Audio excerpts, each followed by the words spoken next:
선생님, 저희가 찾은 이곳은 네.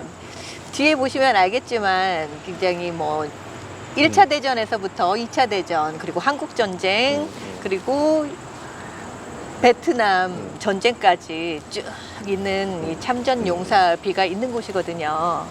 이 선생님과 홍익인간 사상에 대해서 이야기를 좀 나누고 싶은데요. 이 한국의 젊은이들은 세계 최고의 지성인이지만 자살률 1위라는 불명예스러운 것도 함께 갖고 있습니다. 실업률은 많고 자살률도 많고, 이런 것들은 어디에서 비롯된다고 생각을 하세요? 우리가 자살을 하는 비율을 잘 보면 지식인들의 자살률이 높아지고 네. 지식사회가 자살률이 높아요. 왜냐? 지식을 갖추다가 보니까 요 우애를 못 찾으니까 자살을 하는 거예요. 더 이상을 가지 못하고 중단을 한다. 네. 이러면 깝깝에 미치죠. 깝깝에 미쳐서 자살하는 거하고 살기가 어려워 자살하는 거하고 이 두 가지 종류가 있는 거거든. 무식한 사람은 살기가 어려워가지고 자살하는 법이 없어요. 그러면 실패한 자들이 나중에 살기가 어려우니까 자살하는 게 있죠. 그렇죠. 이것도 전부 다 기본적인 지식을 갖춘 사람이고 요렇게 해서 자살을 하는 거거든요. 그러면 요 이제 기초적인 걸 내가 이야기를 안 하면 이해가 안 되게끔 들린단 말이에요. 네. 우리가 1, 2차 대전을 일어났을 때가 1, 2차 대전 그 안에 이 세계가 활동을 했던 방법이 틀리고 1, 2차 대전이 일어나고 나서 그 다음에 활동하는 방법이 틀려요. 1, 2차 대전 안에의 활동 영역은 전부 다 이게 우리가 그 진화를 덜 했고 뭐 또 땅 싸움을 하고 네. 뭐가 서로 대장을 하고 네. 뭐 이런 나라를 만들고 이러기 위해서 죽이고 살리고 했어요. 네. 근데 1, 2차 대전 이후에 지금 일어난 이 전쟁은 전쟁 이후가 이제는 질서를 만들고 서로가 죽이지 않고 서로가 같이 뜻을 맞춰갖고 잘 살아보자 한 시대가 열립니다. 이렇게 되는데 이게 뭐냐면 1, 2차 대전이 전에는 진화하는데 덜 됐던 시대고 네. 그러면 1, 2차 대전이 일어나는 것은 한번 30%의 진화를 해서 질서를 잡으려고 일어났던 전쟁이에요. 희생 뒤에는 항상 발전이 있는 거거든요. 그러니까 1, 2차 대전으로 큰 이 지구촌의 희생이 있고 나서 그 다음에 어마어마한 발전이 일어납니다. 이게 인간이 30%에 진화하기 위해서 수천 년이 걸렸는데 네. 이 그때가 30%에 우리가 진화를 했을 때예요. 그러면 1, 2차 대전 그 사이에 일어난 게 10%를 그 안에서 시간을 보냅니다. 보내면 40%가 되죠, 이게. 네네. 그 다음에 질서를 잡아가지고 전쟁이 없는 시대. 그러면 전후 1세대라는 우리가 이야기 들으면서 태어나서 자라는 시대. 네. 요때가 이제 30%의 성장을 하는데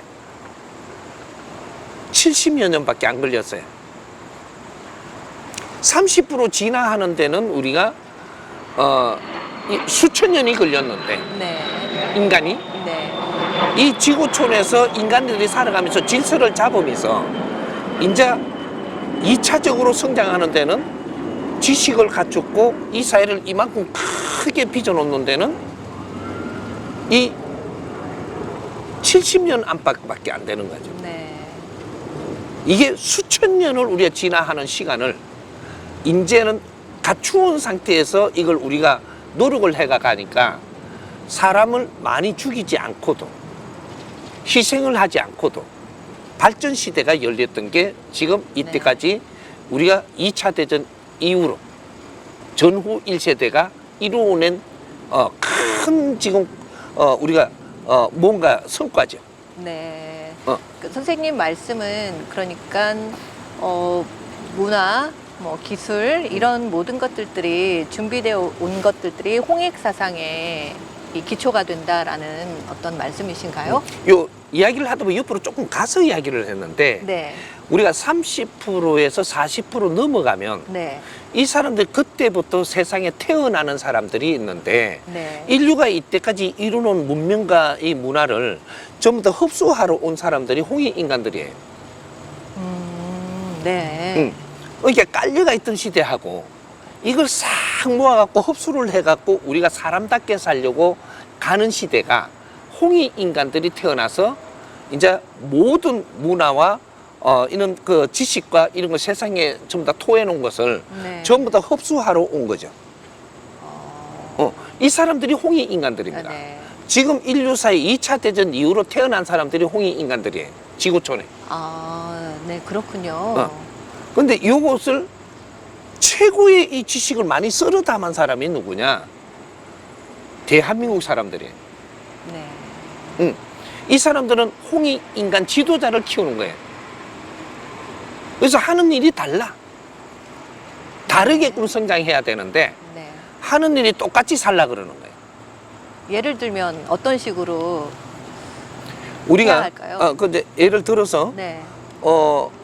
서양에는 재주를 갖춘 사람들을 선호합니다. 네. 근데 대한민국은 어떤 사람을 선호하느냐면 재주를 갖춘 사람은 조금 밑에 쪽에서 일하는 사람들이에요. 재주를 갖춘 사람이 있다라는 것은 이 사람들이 재주를 부리면 이 사람들 치하해주고 이 사람들 칭찬해 줄 사람이 필요하죠. 그렇죠. 여기 그 위에 학문을 한 사람들이라든지 그 위에 진리를 논하는 사람들이라든지 그 위에 분야를 이야기하는 재주꾼들의 위에 이 네. 분류가 있는 거거든요. 근데 그 우수한 질량을 갖추어야지 재주 있는 사람들을 알아주고 바르게 이끌어 줄 거 아닌가 봐요. 그럼 네. 재주를 갖춘 사람들을 바르게 이끌어 줄 수 있는 그러한 이 사람들이 안 나온 거죠. 그 사람들이 안 나오다가 보니까 재주를 갖춘 사람, 재주는 다 갖췄는데 내가 무엇을 해야 되는지, 또 내가 지식은 갖추었는데 뭘 해야 되는지, 이런 것들을 이끌어 줄 수 있는 그 운례 분류가 필요한데 이런 사람이 안 나오는 거예요. 그래서 지금 이 사회가 멈추어 선 것이 이 거진 15년, 20년을 멈춰서가 있는 거죠.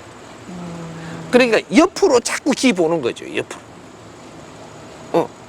나는 이 소질을 갖고 이만큼 컸으니까 내가 소질 없던 걸 들으니까 조금 신기하니까 글로 돌아보는 거죠. 네. 요렇게만 한 게 지금 15년, 20년 되다 보니까 위로는 안 올라가고 멈춰버린 사회가 된 거죠. 위로는 안 올라가고. 그러니까 지금 앞으로 위로 발전을 해야 되는 시대에 위로 올라가지를 못하고 70%에 멈춰가 있다. 30%에 진화하고 나서 우리 1, 2차 대전이 일어났고 그 이후로 지식을 전부 다 나누는 시대가 됐어요. 네. 그럼 후진국은 왜 후진국이 됐느냐? 지식을 안 나누고 먹고 살라고만 사는 거예요. 네. 이것이 30년, 50년 지나니까 후진국이 된 겁니다. 지식을 갖추고 교육에 대해서 신경 쓴 나라는 전부 다 상승을 해갖고 제일 선진국이라고 이야기하고 네. 아주 힘 있는 나라가 돼버린 거죠. 그렇죠. 지식사회라는 이야기예요. 네. 지금은 지식을 갖추지 않으면 후진국이 될 수밖에 없고 지식을 안 갖춘 사람은 삶이 질이 떨어질 수밖에 없는 사회다. 네. 그래서 지식을 갖춘 사람들이 앞으로 이 인류를 이끌어줘야 되는데 이 이끌어줄 수 있는 그러한 지혜가 나오지 않고 있다. 네. 그러면 그런 것을 발판으로 해서 이 난민 사업에 대해서 다시 한번 말씀을 드리자면 이 난민 사업이라는 것은 이 국제적으로도 굉장히 관심거리가 큰 거잖아요. 맞습니다. 그렇기 때문에 이 국제 사업의 시작과 그리고 발판이 될 수 있는 사업인데 이런 프로젝트를 성공적으로 추진하려면 우리가 할 수 있는 일들은 무엇이 있을까요? 난민들을 앞으로 잡도 주고 네. 잡도 주고 교육도 시키는데 교육이 어떤 교육이어야 될 것이냐. 네. 이거는 과거에 우리가 배우던 지식 교육이 아니에요. 사회적인 교육을 이야기하는 거예요. 사회에 살아가는 데에 우리가 이 사회가 어떤 사회이기 때문에 질서 있게끔 다가가야지 우리가 높은 이런 삶을 산다 이거죠. 질이 높은 삶을. 네. 그렇게 이끌어줘야 되기 때문에 이는 교육을 찾지 못했다면 이 난민을 절대로 후진국을 절대로 살만한 세상을 못 만들어준다. 교육이 근본이다 이 말이죠. 네. 복지사업은 교육이 근본이지 물질을 주는 건 복지사회가 아니에요. 교육이 없이는 물질을 아무리 받아도 그 물질을 바르게 못 써서 또 사기를 당하고 남한테 뺏기지 이거를 잘 쓰면서 지적으로 못 살아요. 그게 배움의 질량이라고 하는 거예요. 네. 이런 것들을 제일 앞으로 잘 할 수 있게끔 갖추어진 나라가 대한민국입니다. 네. 앞으로 대한민국을 잘 써야 되는 거죠. 후진국을 이끌어 줄 수 있는 그만한 갖춤을 다 한 사람들이 대한민국 사람들이. 선진국에서는 자기가 뭐 이게 우주 산업을 한다, 무슨 뭐 과학적으로 간다 이런 거는 그 사람들이 하는 거예요. 네. 이 사람들이 기본적인 과학적인 우주 산업을 기본을 하고 나면 이 사람들이 또 대한민국 사람하고 연결되고 나면 거기서 더 못 가던 걸 가게 할 수 있는 그 힘이 나오죠. 이제 이런 것들을 우리는 이제부터 따져봐야 될 때고 나누어야 될 때라는 거예요. 네. 선생님께서는 언제부터 이 기아나 이 난민에 대해서 관심을 갖게 되셨어요? 나는 수행을 한 사람으로서 네.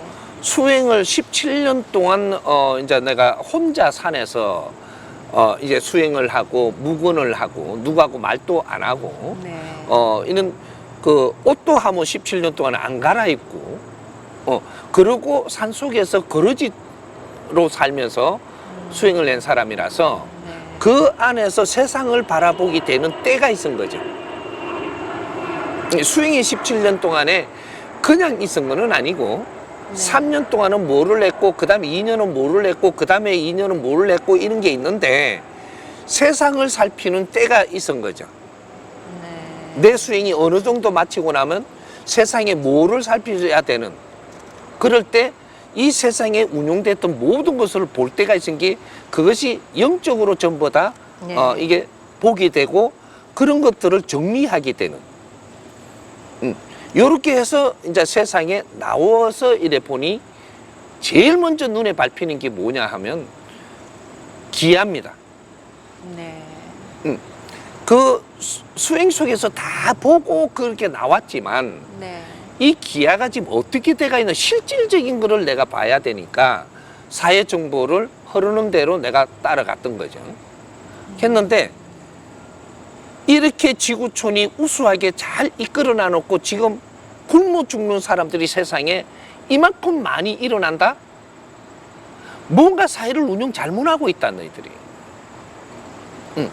이제는 좀 더 이제는 어려운 사람들을 제쳐놓고 우리가 그냥 달리 가기보다는 이제 어느 정도 성장을 했기 때문에 어려운 사람들을 이끌어줘야 될 때가 됐는데 이거는 안 하고 계속 간다면 이 지구촌은 엉망진창이 되기 시작을 할 것이다. 근데 이런 걸 내가 알기 때문에 이걸 풀어주고 기획을 해주고 이 기아를 없애는 것이 저쪽이만 돕는 게 아니고 우리 발전이 시작을 한다. 그러니까 어려운 나라들을 바르게 이끌어주면 이것이 사회 시장성으로 변해요. 그러면 선진국들이 하는 모든 이런 질량 있는 것들을 거기다 깔 수 있는 밭이 되는 거죠. 이게 없으면 너희끼리 달리 간다고 되는 사회가 아니에요. 지구촌은 한 가족이기 때문에 네. 누가 먼저 빨리 컸다면 그 다음 저 가족들을 이끌어줘야 될 때가 있는데 이걸 못하고 있으니까 저 가족들을 바르게 이끌어서 이걸 큰 힘을 만들어낸다면 결국 이 일이 무슨 일이냐? 하느님 공사예요. 네. 하느님은 우수한 사람들한테 먼저 이런 질량을 줘서 키웠지만 이 키울 동안에 희생된 이 백성들을 이끌어 가야 된다, 야야. 요걸 가르쳐 주고 있는데, 그걸 지금 행하지 못하고 있으니까 지구촌이 꼬여가는 거죠, 지금. 그래서 이제는 이걸 해결하면서 가야 된다, 이거죠. 네. 그러면 이걸 해결할 수 있는 실력을 가진 자들이 누구냐 찾아야 된다. 그건 아무나 할 수 있는 게 아니에요. 그 기획자가 있어야 되고, 네. 그 기획을 바르게 했다면 세상에 보여야 되고, 그러한 기획을 대로에 세상을 풀어간다면 이것이 진짜 그렇게 이루어진다라는 거 우리가 확신이 든다면 우리는 해낼 수 있겠고, 그런 환경을 가지고 있거든요. 네. 대한민국이 그래서 대한민국을 잘 써야 된다, 이 말이에요. 네. 이는 지금 이는 그 전쟁을 하면서도 네. 이는 전쟁 속에 희생하면서 희생한 분들이 있습니다. 이분들을 공적을 만들어줘야 돼요. 희생이라는 건 보람이 있어야 돼요. 네. 희생 그 다음에는 많은 발전이 있거든요. 이 발전을 한 것을 이를 공으로 돌려줘야 돼요. 그러면 영혼들이 우리 이제 희생의 보람을 가지고 이제 다 풀려버리는 이 한이 풀린다. 역사적으로 한 맺힌 영혼들을 이걸 한 풀어줘야 된다. 이것은 사회가 성공을 해가지고 서로가 존중을 하면서 그 희생을 바탕으로 해서 우리가 이만큼 일어나서 세상이 살기 좋게 됐을 때 그 한이 풀리는 거예요. 이것이 하나의 난민 정책도 이걸 하나 잘 함으로써 서로가 잘 이렇게 풀어가니까 이게 전쟁의 역사의 산물이거든요. 네. 기아를 없애는 것도 희생의 자들이 어떻게 해서 또 이제 다시 그 희생의 바탕으로 사회가 잘 성장을 한 것을 보람을 느끼게 해줘야 된다. 그리고 살아있는 사람은 같이 가야 된다. 죽은 사람은 희생이지만 살아있는 사람은 같이 가야 돼. 이럴 때 서로가 웃으면서 이 지구촌이 하나가 될 때 네. 이게 평화도 오는 것이다. 네. 요거 지금 기초를 푸는 거예요. 이게 지금 평화를 이렇게 이 평화 사업이죠. 이런 것들이 복지 사업, 희생자의 이런 사업 이런 것들을 같이 품어 나가면 이것이 평화 운동이지. 평화라는 건 이름만 자꾸 평화합시다 한다고 되는 게 아니거든. 사회 문제를 해결하면서 한 가족이 될 때 평화가 오는 거예요. 그게 홍익 정신입니다. 네. 홍익 인간들이 나서야 이제 홍익 인간들 키우는 사회였었지만 홍익 인간들이 세상에 나와서 사람을 널리 이롭게 하는 사업을 해야 되는 거죠. 이게 홍익 인간들이기 때문에. 세계적으로 유명한 우리 국제 구호 단체들이 있잖아요. 뭐 유엔에서도 있고 뭐 많은 나라들이 참여를 하는데 이 기아와 이 난민들을 위한 정책을 다 내세우고 하는데도 아직까지 세상은 그대로인 것 같아요. 더 하죠. 여전히 굶어 죽는 사람들도 많고 그리고 난민들은 더 많이 나오죠. 그러니까요. 이 인플레이션이 각국의 인플레이션이 다 다르다 보니까 또 이제 우리가 또 팬데믹 그 시대를 또 지금 거치고 있잖아요. 그러다 보니까 더 했으면 더 했지 덜하지는 않는다라는 거죠. 답을 찾지 못하면 답을 찾을 때까지 더 많아져요. 네. 그래서 이 우리가 기아로 허덕이는 아주 살기가 힘들어서 죽어가는 사람이 많다라는 것은 네. 요거를 물질을 자꾸 조금씩 준다고 해가지고 이 사람 질이 좋아지지 않아요. 이 사람들을 어떻게 가르치고 이론으로 같이 끌고 갈까, 이 사회를. 가르칠 수 있는 교육이 안 나왔어요. 네. 그래서 이 사업을 지금 못 하는 거예요. 그 가르칠 수 있는 사업. 이 사람들도 세상을 사는 데는 사는 이유가 있어야 되고 보람이 있어야 되거든요. 그걸 찾아줄 수 있는 교육이 있느냐. 이것이 홍익 인간 지식인들이 네. 이런 걸 짜가지고 교육을 시킬 게 있으면 그 다음에 방편으로 다른 거는 잡을 주고 같이 돈을 나눠 쓰고 이러면서 발전할 수 있는 거죠. 교육이 가지 않으면 이건 절대 해결하지 못합니다. 네. 그런 것 같습니다. 맞습니다. 네. 올해 2022년 벌써 한미수교 맺은 지 140년이 됐어요. 예. 네. 그랬는데 이제 이 대한민국과 이 미국이 같이 합의점을 잘 찾고 동조를 잘 해서 이 난민 프로젝트를 성공시킨다면 진짜 국제적으로 조명을 대한민국이 받을 수 있을 것이라는 선생님의 말씀을 듣고 보니까 그런 생각이 듭니다. 대한민국은 실력을 발휘하지 않으면 이때까지 네. 키우면서 자라는 데는 뒷바라지를 세계가 해줬지만 지금 대한민국이 어떤 역할을 하기를 바래요. 그래서 국제사회가 좀 더 대한민국과 손잡으려고 하는 것이 어떤 역할이 분명히 있기 때문인데 그게 뭔지를 모르다가 보니까 눈에 보이는 기술, 네. 제주 이런 거를 키워온 걸 갖고 지금 손을 잡거든요. 하지만 이 뒤에 이면에 있는 아주 깊은 것을 우리는 끌어내야 된다. 네. 그것이 대한민국이 할 수 있는 일이 뭐냐? 이거는 우리가 만나는 데 방편이고 갖춰지는 데 방편은 되겠지만 우리의 실력이 안 나오면 이것도 오래 가지 않는다. 그 실력이 국제사회가 필요한 일을 해낼 수 있는 아니면 인권 문제에 대해서 복지 문제에 대해서 이게 소외된 사람들을 어떻게 해갖고 이끌어갈 것이냐는 세계 선진국이 전부 다 아젠다입니다. 이게 이런 거를 한 개씩 한 개씩 꺼내갖고 우리가 해결할 수 있다면 네. 대한민국은 진짜로 아주 진짜 바르게 갖춘 나라구나. 대한민국은 지혜로운 사람들이다. 이런 것들이 보일 때 세상에 한 개 한 개 지금 해결하는 거는 그런 지혜가 안 나오면 해결이 안 됩니다. 그럴 때 대한민국 실력이라고 하는 거죠. 이런 것들을 지금부터 하지 않으면 안 된다라는 거예요. 그러니까 이제 그런 것들을 우리가 난민을 해결한다 하면 정확한 방법을 가지고 나와야지 해결할 수 있는 거지. 그리고 대한민국이 통일을 한다는 것은 아주 수군 사업입니다. 네. 정확한 방법이 나와서 접근을 하지 못하면 대한민국 통일은 절대 안 됩니다. 무력도 될 수 있게끔 하느님이 만들어 놓은 것도 아니고 네.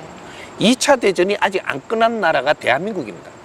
거기에다 38선을 그어놓고 거기다가 공산민주를 지금 2개를 세워놓고 지금 2차 대전에 막바지에 와 있는 거예요. 이걸 바르게 풀지 못하고 지혜롭게 이걸 자연과 같이 풀어내서 이 공을 전부 다 희생의 공을 전부 다 일으켜 주지 못하면 이건 통일 절대 할 수가 없습니다. 무조건 38선 걷는다고 통일되는 게 아니고 희생한 자들의 이런 공로도 풀어야 되고 그리고 우리가 이 고생하면서 발전하면서 우리가 희생된 이러한 공로도 풀어야 되고 발전했으면 우리가 당신들한테 뭔가를 해줄 수 있는 물질만은 아니라는 얘기죠. 네. 고생을 한 보람을 느끼게 해줄 수 있는 이런 것들을 아젠다를 가지고 대화를 해야 엉어리가 풀려서 우리가 합의가 되는 거지. 지금 북한하고 남한이 합의된다라고 하면은 네. 공산민주에서 우리는 서로가 노력하면 시간이 벌려온 것을 적이 되는 게 아니고 이걸 잘 소화를 해갖고 그 공로를 인정하고 우리 공로를 인정을 할 때 같이 손을 잡고 인자 사회를 풀어가자고 인자 합의가 돼야 통일이 되는 거거든. 그게 대한민국 통일이 인류 평화의 초석이 놓는 것이거든. 그래서 대한민국 통일은 굉장히 중요합니다. 내가 분명히 이야기하건대 네. 대한민국 통일은 2025년 가을에 통일한다고 나는 선포를 해놨어요. 아, 통일할 수 있는 최고의 좋은 환경을 만들어져가 있으니까 네. 지혜롭게 풀면 통일할 것이고 잘난 척을 하면서 이걸 만지면은 절대 이건 통일이 안 됩니다. 그런 기획을 내가 짜주려고 지금 준비를 네. 전부 다 해놓은 거죠. 그럼 이 난민 프로젝트도 난민 프로젝트와 기압 제로 프로젝트와 네. 통일 프로젝트와 이런 것들이 전부 다 맞물고 있어요. 네. 통일 대한민국이 인류 대민 사업을 한다. 이것이 인류가 우리를 키운 보람이다. 대한민국을 키운 보람이 있어야 됩니다. 유엔에서도 국제사회에서도 대한민국을 키우기 위해서 무엇을 했는가를 안을 파보면 엄청난 노고가 많았습니다. 네. 이거를 이제 희망으로 바꿔낼 수 있는 것은 대한민국 사람들이 이 사회에 어떻게 등장을 하느냐가 이것이 지금 관건이다 이 말이죠. 그래서 이제 앞으로 대한민국 사람들이 세계를 위해서 무엇을 하고 인류를 위해서 무엇을 해내느냐, 여기에서 앞으로 미래가 풀리게 돼가 있습니다. 기술만 가지고 자랑한다고 되는 게 아니에요. 기술은 사람들이 우수하면 그쪽에 기술실을 줘보면 빨리 크는 건 당연한 거죠. 그거 말고 할 수 있는 건 뭐냐? 기술은 세계가 같이 할 수 있는데 그거 말고 뭐가 있는지를 지금 꺼내야 되는 게, 네. 그게 지혜롭게 세상을 보고 국제사회를 알아가는 거죠. 세계가 선생님 말씀을 들으니까 이 홍익 정신의 인간으로서 대한민국 사람들은 뿌리라고 말씀하셨잖아요. 네, 정말 준비가 되어 있는 인간. 한국이 움직이면 세계가 주목한다. 예. 맞죠? 이게 우리가 요걸 잘 살펴보면 내가 이거 하나는 설명해 주고 가야 되겠는데, 여기 뭐냐 하면 인류 지판대. 네. 지판대인데 여기가 서양입니다. 네. 이 고목나무 한 그루로 생각을 하자고요. 그럼 여기가 서양인데 요거는 나무 가지예요. 여기서 해야 되는 활동력이라는 것이 있는 거죠. 그럼 여기는 중화, 나무 몸통이에요. 여기서 해야 되는 이 활동력이 있는 거죠. 여기는 뿌리, 요것이 해야 되는 활동력이 있는데, 인류사회는 여기서 준비가 다 됐어요. 그러면 70%를 지금 이 준비가 다 됐고 뿌리가 할 일만 지금 남았어요. 뿌리도 준비는 다 됐으니까 뿌리에서 자기 역할을 해갖고 인류가 다시 힘을 쓸 수 있는 그런 바탕을 이루어 줄 거냐 말 거냐는 이 지금은 뿌리에 달렸습니다. 저희 나라가 정말 중요한 역할을 엄청나게 하는 나라네요. 중요하죠. 이 뿌리가 굳건해야 가지도 잘 뻗고 그럴 거 아니겠습니까? 그러니까 그쵸? 뿌리는 이때까지 갖추기만 했지 네. 자기 실력을 내놓은 적이 없어요. 네. 그러니까 이제 뿌리가 자기 실력을 내놓을 때 인류 평화는 시작이 됩니다. 네. 알겠습니다. 예. 오늘 이렇게 자리에 함께 해주셔서 감사하고요. 선생님, 오늘 좋은 말씀 너무 많이 듣고 제가 공부를 많이 했습니다.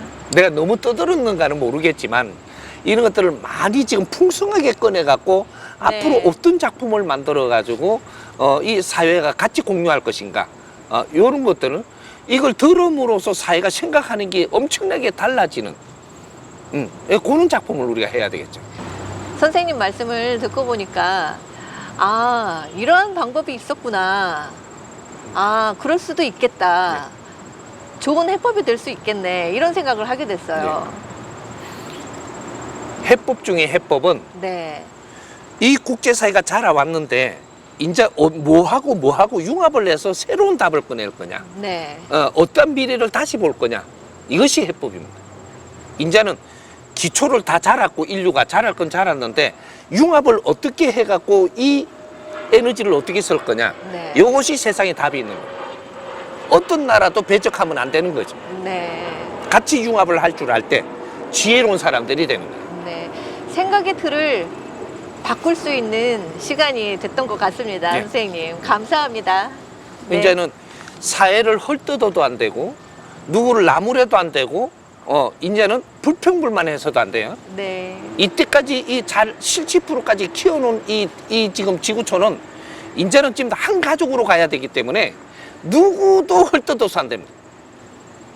그 사람 또 헐뜯어야 될 상대도 고생을 하며 컸고 나도 고생을 하면서 지금 이루어온 거거든요. 이제는 전부 다 한 가족이 돼야 돼요. 지구촌 한 가족. 어떤 나라와 경계가 있는 게 아니고 지구촌의 모두가 형제들이고 가족입니다. 이렇게 해서 인자는 평화운동을 시작을 해야 되는 거예요. 예. 네, 명심하겠습니다. 예. 선생님 함께 해주셔서 감사합니다. 세계는 한국을 주목하고 있습니다. 한미수교 140주년이 되는 올해 2022년. 오늘 말씀하신 천공 선생님께서 기아와 난민 프로젝트는 국제의 명쾌한 해답이 될 수 있을 것이라고 생각을 해봅니다.